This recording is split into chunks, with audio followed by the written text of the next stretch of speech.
Shalom, sederek-sederek ingkang kinasih, pripun kabare dinten menika? Sae nggih.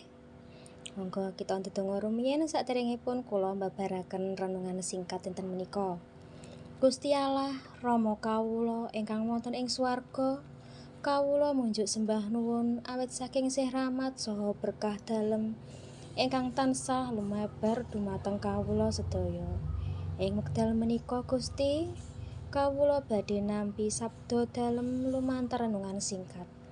Kawula nyuwun supados panjenengan kersa paring pepadang wonten ing manah kawula, supados kawula saged mangertos menapa ingkang dados kersa dalem. Mugi-mugi sabda menika saged dados satunggiling gesang lan nuntun lampah kawula wonten ing margi ingkang leres. Wonten ing asmanipun Gusti Yesus kawula ndedonga. Amin. Renungan dinten menika kula paringi judul nyiapake diri ngadepi pangadilane Gusti. Kapendhet saking Ibrani 9 ayat 17 mekaten, sarta padha kaya dene manungsa katetepake mati mung sapisan bae, lan sawise iku diadili. Ayat menika paring pepenget ingkang wigati sanget babagan kanyatan gesangipun manungsa.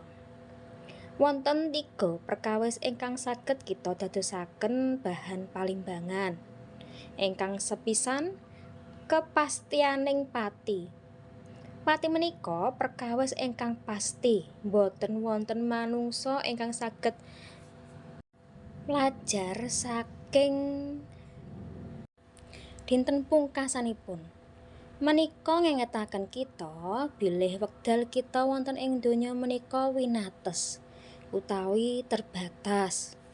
Ingkang kaping kalih boten wonten ambalan, kesempatan kedua niku boten wonten. Ayat menika ndadosake bilih pati namung kedadosan sepisan wae. Tegesipun boten wonten kesempatan kedua. Sasampunipun kita tilar donya. Menapa ingkang kita tanem wonten ing donya menika ingkang badhe kita unduh ing kalanggengan. Ingkang kaping ketiga, pangadilanipun Gusti. Sasampunipun pati wonten tanggung jawab ingkang kedah kita adepi.